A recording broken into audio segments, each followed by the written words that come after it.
Okay, managed to catch just in time the end of the last segment. So, essentially, last time I was talking about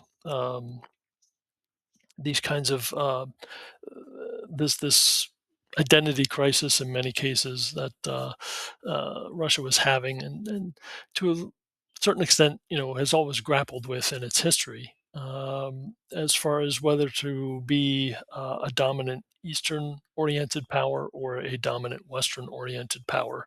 um, and so, and we'll see this time and again throughout Russian history, especially as we are kind of focused incredibly on the modern age itself. So uh, this is going to kind of rear its head time and again by 1613, with the ending of the time of troubles. This is really going to come about as a result of the installation of what's called the Romanov dynasty. Um, in that year, a national assembly was convened, which decided to turn to this family, the Romanov family, and to its main patriarch, a man by the name of Mikhail, um, to be the next czar, and to really kind of right the ship of state here, and lead to a kind of another secure, stable era, following the tumultuous times of the Troubles, but then also the preceding era of the of Ivan the Terrible himself. At the time, and think that Lucy Worsley's documentary talks about this. Mikhail was studying to be a priest. But when the kind of delegates from this assembly came to offer him the title of czar and to serve in this political capacity, he decided to accept. This Romanov dynasty would last up until 1917, that his heirs um, would remain in power up until the early 20th century. And again, it would be the Russians, or excuse me, it'd be the communists that overthrow the czar, overthrow the Romanov dynasty, and install a communist state, which will again focus attention on in the closing weeks of this class. But you can see here from 1613 to 1917, that is roughly something like 250 years of being governed by not only an autocratic uh, type of structure and governing institution, um, where the czar is akin to almost an emperor, but also that it's one family and the descendants all coming from one family. Um, and so, for politically speaking, you have uh, an era of stability or relative stability and security, but it is so rigid and so static that it is, in many cases, not necessarily the best equipped to deal with the fluidity of changing historical eras and changing times. Again, something very kind of um, uh, you know it plagues and haunts in many cases the Russian experience. When he decides to take power, Mikhail Romanov, as early as 1617, is going to begin to maneuver the state, and begin a process of diplomatic outreach to repair burned bridges, as it were. First and foremost, in that year, 1617, he is going to make peace with Sweden. Probably this is influenced by the fact that Europe in 1617 was on the eve of the 30 Years' War. And for the Swedish monarchy, they were beginning to preoccupy themselves with that likelihood. And so, they were willing to come to some sort of negotiated peace with Russia. In 1634, or by 1634, um, the Romanov dynasty was also going to make peace with Poland. Um, oops, I got my notes a little out of order here.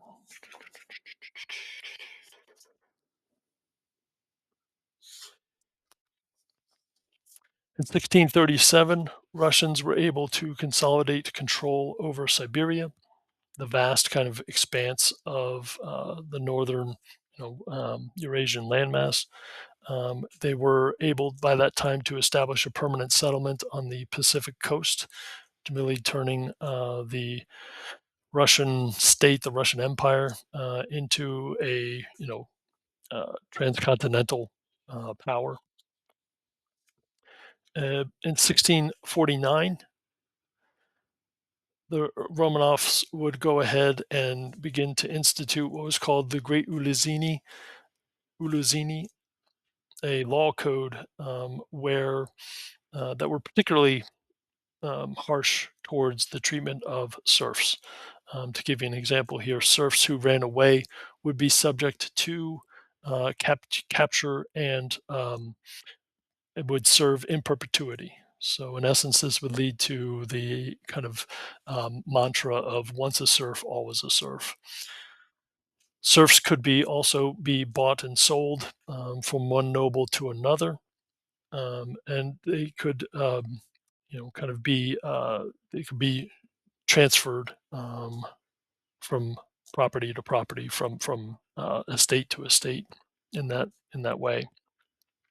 And there was no distinction really between Russian serfdom and chattel slavery, largely as a result of these kinds of mandates that were embodied within the Great Uluzini.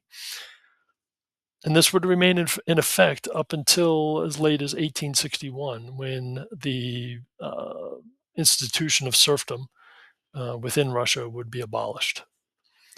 So again, from 1649 to 1861, again, you're looking at in excess of 200 years of this kind of uh, practice being the um, standard of the times. Turning attention, pivoting to China, we'll begin to address the early Qing dynasty and basically the transition of power from the Ming dynasty. As I said, that was dominated by the Han Chinese to the Qing dynasty, which would be led by the Manchu dynasty. So the Ming Dynasty came about, its end came about largely as a result of internal insurrection, peasant rebellion, and ethnic strife that began to rock the Ming Dynasty and just encompass the countryside. It is going to be under the command of Nurhaci and his banner armies. Your textbook describes banner armies as, in essence, these eight groups or houses that were defined largely along lines of ethnicity or military and economic kind of characteristics. Um, they were differentiated by their house banner in many respects. And so you have this kind of socio political organization and association with the coming of these banner armies and their being rallied together under Nahachi. He was able to organize these military forces, get them all swimming in the same direction. In essence, they swept out of Manchuria, which is in basically the northwestern province. Um, it is going to be um, north of the Korean Peninsula, and they would just sweep out of Manchuria and basically take control of what is today Beijing and the rest of what what the Ming Dynasty had managed to carve out for itself.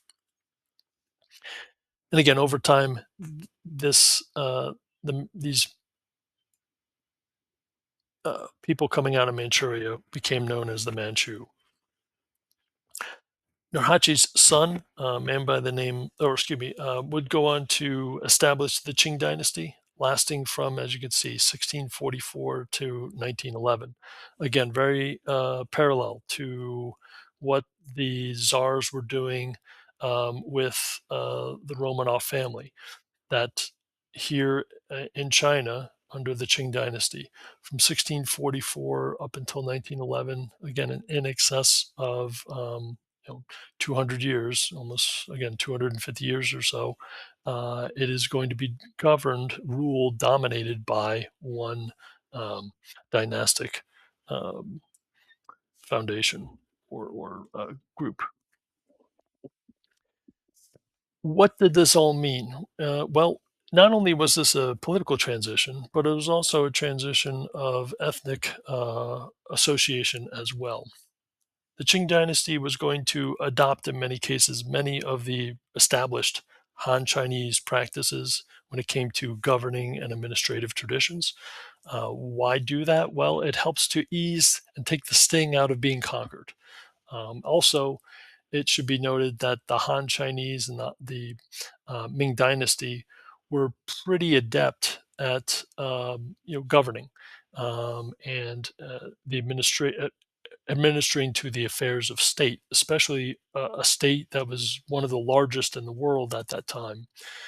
The Manchu, not having that type of experience, in many cases, just kept the network or infrastructure in place, and they just began to populate the bureaucracy with um, Manchu leaders.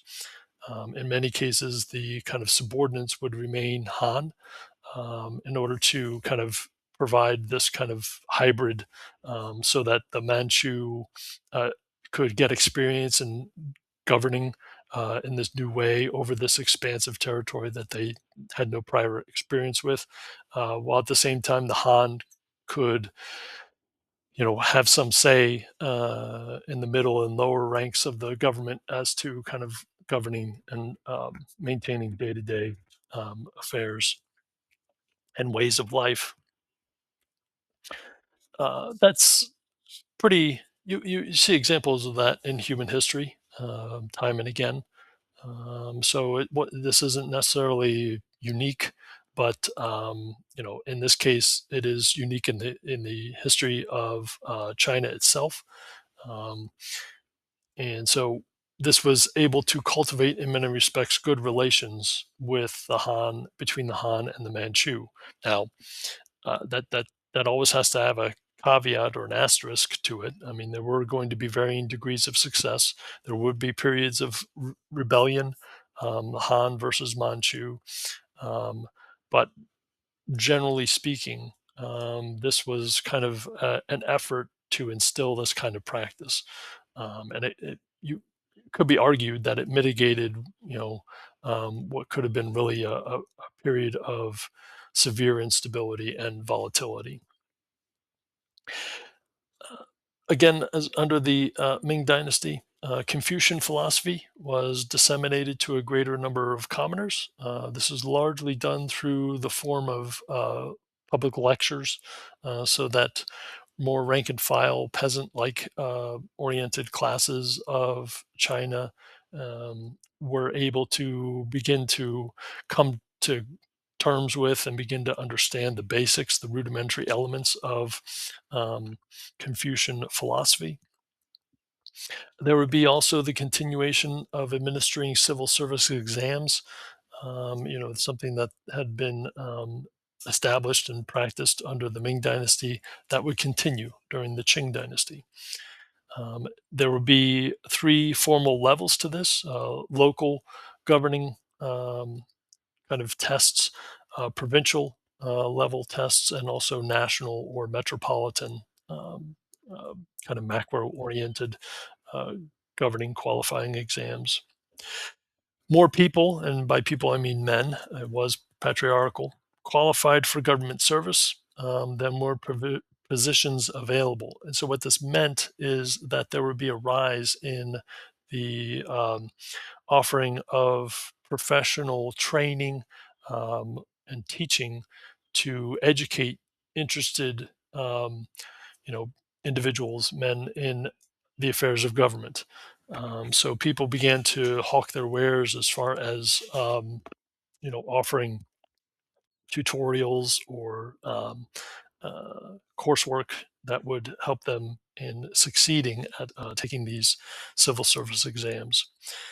And again, this would help to facilitate and cultivate a civil society in many respects. Militarily speaking, you have the amalgamation of the Manchu Eight Banner armies and the established Han Chinese military. Usually, this amalgamation took place where the Manchu would serve as the officer corps and kind of the shock troops, and the Han Chinese military would serve as kind of auxiliary troops or foot soldiers. Interestingly, also under the Qing dynasty, we begin to see agricultural advancements begin to have a severe effect on demographics within China itself. And this is best expressed through faster ripening strains of grain, specifically rice. Rice cultivation and the adoption of a new, rapidly maturing rice um, now could be achieved in as little as 30 days from planting to harvest. And this helped to support a rapidly growing population within China. Again, we're talking about hundreds of millions, well, at least 100 million. Um, and what this also meant is that you could harvest and use the same plot of land to cultivate and harvest numerous yields of rice. So you're using the same amount of land, you're just getting more from it as a result of these accelerated rice cycles, these growing cycles. And as a result, you know, rice becomes, in essence, the staple of the Chinese diet. With regard to cultural practices, throughout much of the tenure of the Qing dynasty, you would have things like foot binding for women. This is, in essence, where young, almost infant age children, females, would have their feet bound, where they would be put into some sort of shoe that would, as they grew, the shoe would deform the foot. This was largely based on fetishes of the male population, that they found small feet to be attractive. And as a result, it would take the toes and they would begin to grow. And as they grew, they would grow under the sole of the foot itself, crushing the growth plate where the toes met the foot itself. It was extremely painful, especially as these women grew, and by adulthood they were, for all intents and purposes, immobile because they really couldn't.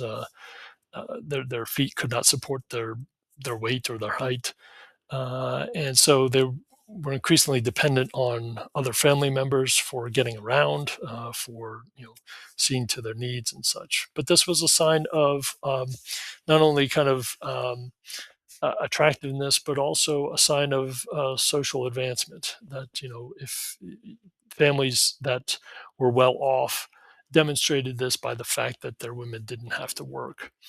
And for those families that weren't as well off, in many cases, they too would take up foot binding, but just it would be a practice that would be applied later in life to these women so that they may be in their teenage years before they began to bind their feet. But again, it was excruciatingly painful for these women. And also, you're talking about, you know, uh,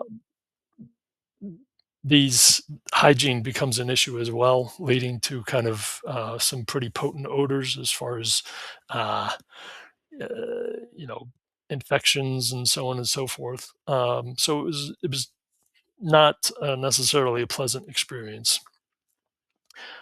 Another kind of cultural practice was that of the shaved head for men and the growth of a long queue, basically a long strand of hair, braided hair coming off the top of the scalp in many cases. As late as by 1645, all males,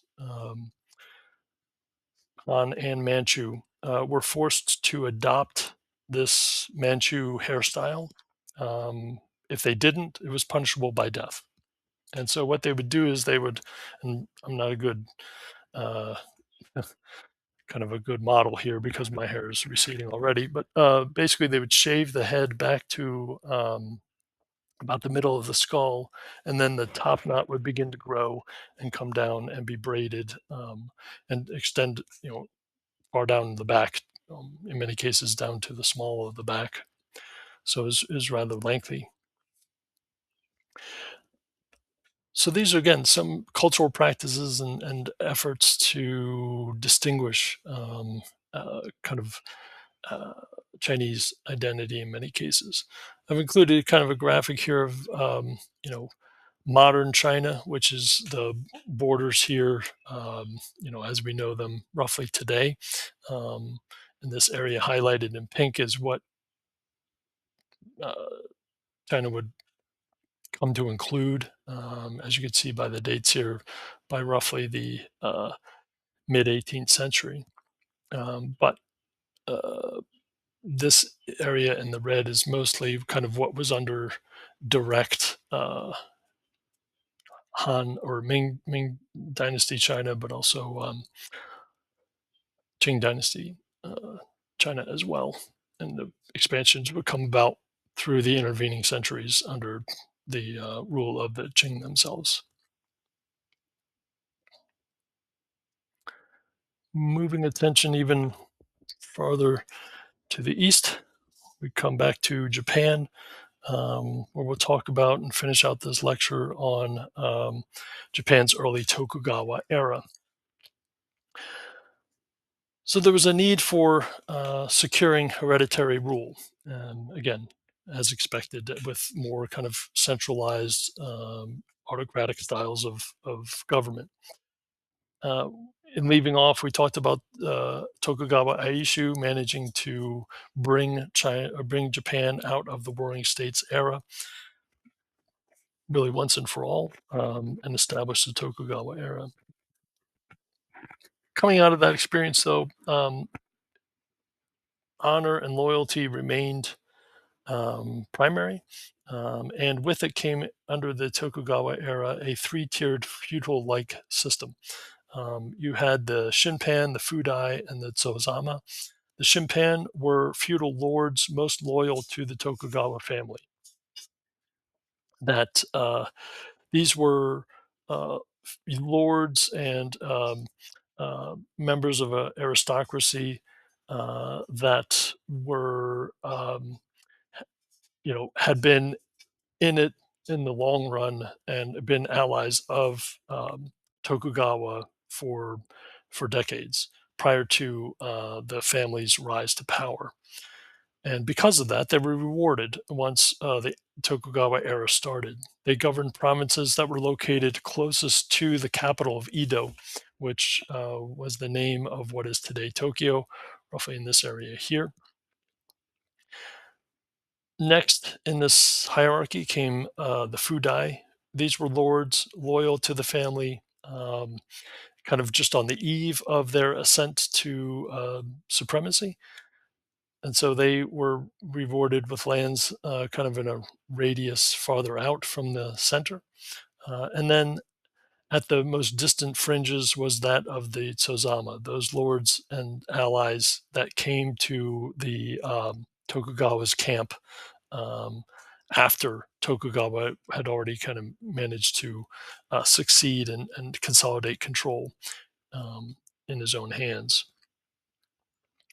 As far as political organization and orientation, of course, the Tokugawa system was conservative in its orientation, as most autocratic kinds of expressions or um, approaches to governance are.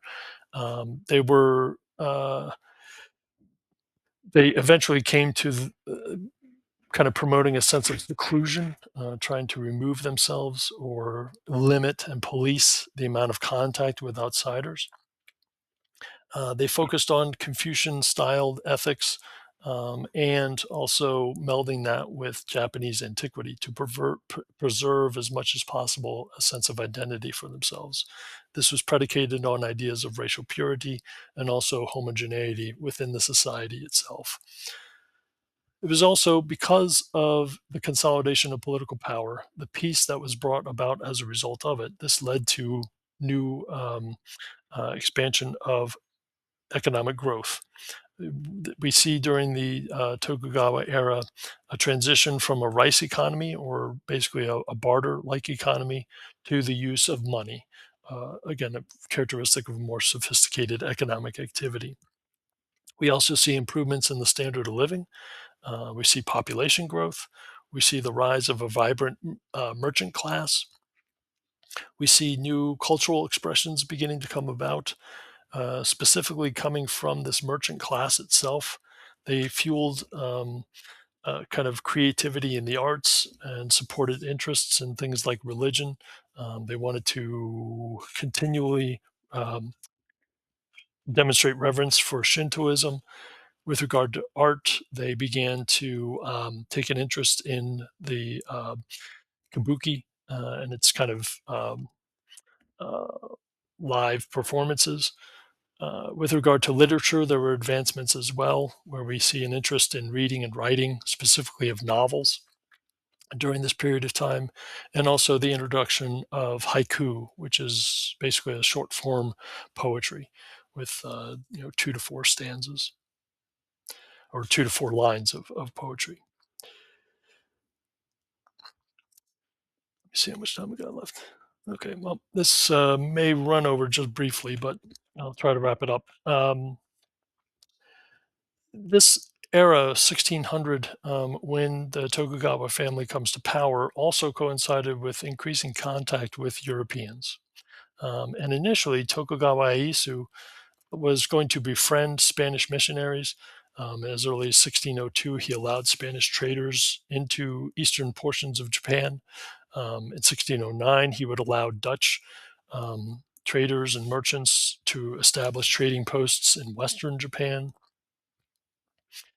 This was at the invitation of Ieyasu himself.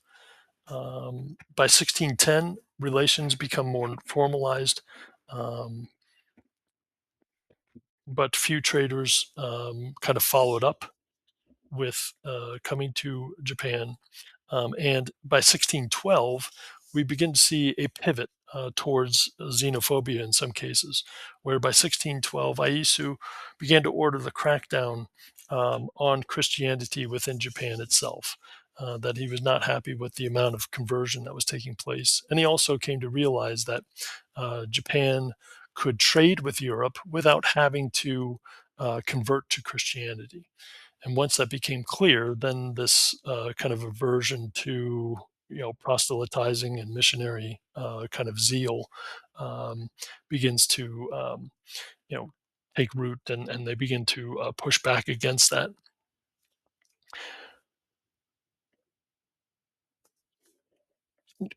Relations are going to worsen. By 1617, we begin to see the execution and deportation of Catholic missionaries. Um, This was due in part to the fact that Ieyasu himself had died the previous year in 1616. So this is, again, a period of transition within the Japanese politics and society itself. And so there was a period of autocratic rule that was now being contested and up for grabs.